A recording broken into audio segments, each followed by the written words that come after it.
often on a health journey, now that I've been on one for 10 years, I find out that sometimes we ask the wrong questions. I guess I'll give my age away here and say that when I was in high school, sometime before 1983, I guess I was in high school from what, 79 to 83, 1979 to 1983. And I took a computer, I guess they call it programming class. We would write what today is called code. I don't know what it was called. It was called a computer language back then, and it happened to be Fortran. And and it had a lot of sequences. So you would, the main thing I remember, I'm sure there's more that would come to me, but this is what's relevant to this talk. It's an if then series or sequence. So, for instance, in this context, I'm going to say, if your health is the most important, then should you be eating X or Y or Z? And I bring that up because after you share you're going carnivore or low carb or vegetarian or whatever your choice of getting healthy is, and you share it with friends and then or family, then when you're with them at a meal, they're like, "Oh, can you eat this? Can you eat that?" And that's the wrong question. You can eat anything you want to eat. The question is, if you choose to eat this, choose a particular way of eating, should you eat whatever they're saying, can you eat? And I'm very much a stickler for definitions and communication. We all need to know the definition of the word we are using to communicate. I heard a funny, I don't know if it was Instagram or YouTube short or reel or whatever they call these things, these little clips. And it was talking about, and maybe it was in a book. It may have been in a book. It may have been in the book Pure, White, and Deadly, which is about the possibility that sugar actually causes coronary artery disease or heart disease, as we call it today, instead of cholesterol. But there was a thing about English and how the British or people in the UK say handbag, and they have a purse, which is what we call a wallet, in their handbag. So he said, a British lady will say, I've got a purse in my handbag, and an American may carry a purse with a wallet in it, which in the States, we generally say wallet for what we put our currency in. In the UK, they say purse for what they put their wallet in. And in the States, a purse is what I guess traditionally in the United Kingdom is called a handbag. So if I said handbag, people listening to me in the UK and in the US would probably know I'm speaking about what most American ladies call a purse. If I said wallet, I don't know that people in the United Kingdom would know what I'm talking about. And then they went down some other things like, I don't even remember, but that's the one I remember. So anyway, when you're going on a health journey, you need to know how you define things and how other people define things may or may not matter to your health journey. And like I said, years ago when mom was alive, and I'd go visit them, and then we'd go to the dining room at their senior community. They'd say, "Can you eat this? Can you eat that? Can you?" I'm like, "Mom, I can eat anything I want. I just choose not to eat it." And that's maybe splitting hairs, but I also want to get into being careful with who you choose to listen to, because you can get any advice you want on the internet, and the common theme I'm seeing in videos I'm watching now is it's 2025, information should be free. And I think it is free, but that creates too much information and almost too many options. So, like yesterday, uh, about 4 of the last 5 videos I made were about prioritizing protein on a low carb way of eating to help prevent sarcopenia, which is defined as muscle loss. And most people feel it's inevitable once you get older. And so I've watched a lot of Dr. Donald Layman's videos or interviews. I don't know that he makes any videos, but he's interviewed often.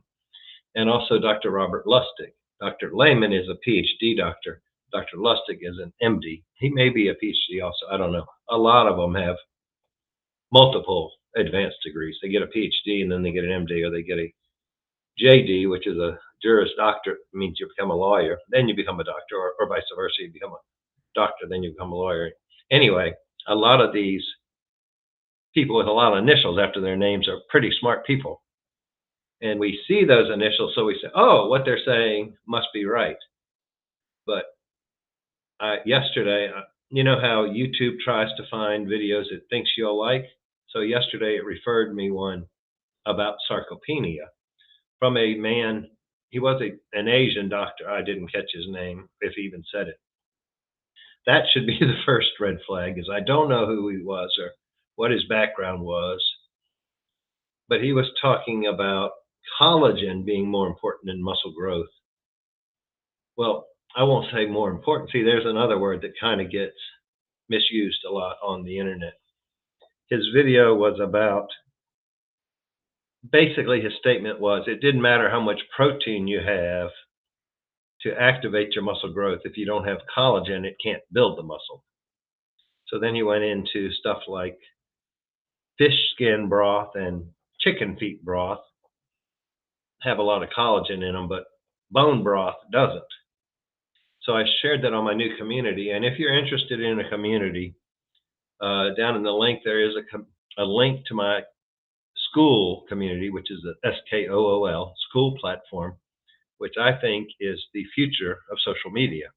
It's kind of like where you can all in one run a business, although it's free to join for you at this point because I'm paying a fee to join, which means there are no ads, which is a whole lot better than the Meta platform.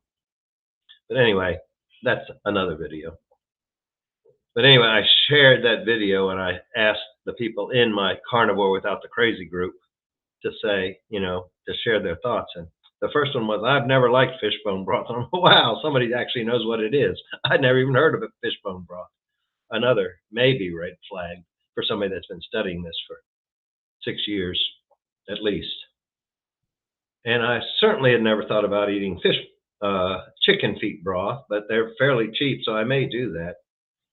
And then, the question started, well, is chicken feet broth any different than chicken bone broth and blah, blah, blah. And, I'm like, I didn't make the video. I don't know those answers, but I'll try to find them out.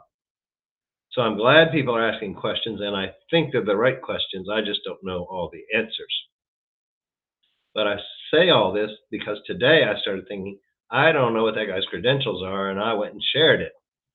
And generally, if you share something, people think you support it or believe it. So then I had to make a comment below that even doctors I have met, like Dr. Westman, Dr. Chafee, Dr. Berry, Dr. Baker, Dr. what's his name? Sean? No. The guy that's with Metabolic Health. I've heard his his speech, the same speech basically at 2 different conferences. And Dr. Ben Bickman, I've met all of them, and low carb nutritionist Amy Berger. And my comment was that even when you know somebody, you may know why they're saying what they say, or their inherent bias. But that doesn't mean you agree 100% with what they say. So, and I don't expect anybody to agree 100% with what I say either. But I just try to throw out things that get you thinking about how you could be healthier. So I told people I use the grocery store method. I take what works for me or what I think is correct. Well, that doesn't explain how a grocery store works. When you go grocery shopping, you don't buy every item on the shelf. You get what you need or you like, or maybe you have an opening in your cupboard because you used up this thing or that thing, so you're replacing it. But you don't get upset because you left stuff you don't need or you don't like Maybe you don't have a dog, so you leave the dog food on the shelf, you know? You don't get upset, "Oh my gosh, I didn't agree with that dog food, so the whole store's wrong," you know?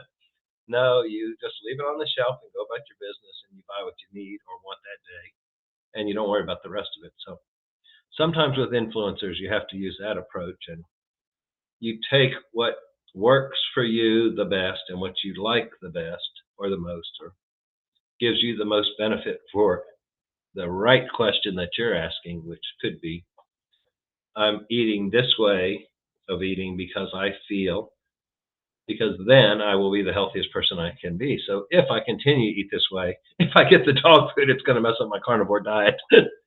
Not that we're eating dog food, but it just popped in my head. But anyway, be sure you're asking and answering the right question on this journey. And this is the first of what I hope to be about 2 months of daily thoughts. Probably more like daily ramblings. But that's what I think about today based on what happened yesterday. And I probably should go give this dog a walk because I got two. I have one Zoom call to be on and then one live call in my group, which will are back to back. I should have planned better. I got one from the Zoom is from 12 to 1 with my low carb nutritionist friend and her Patreon group. They still have to use Zoom because they don't have school, and school has this nice built in video feature. So I will be doing my first in house live video on school at 1 o'clock Eastern time this afternoon. So, and this video may or may not be up by then, but I'll talk about that tomorrow. Thanks. Have a great day. Bye.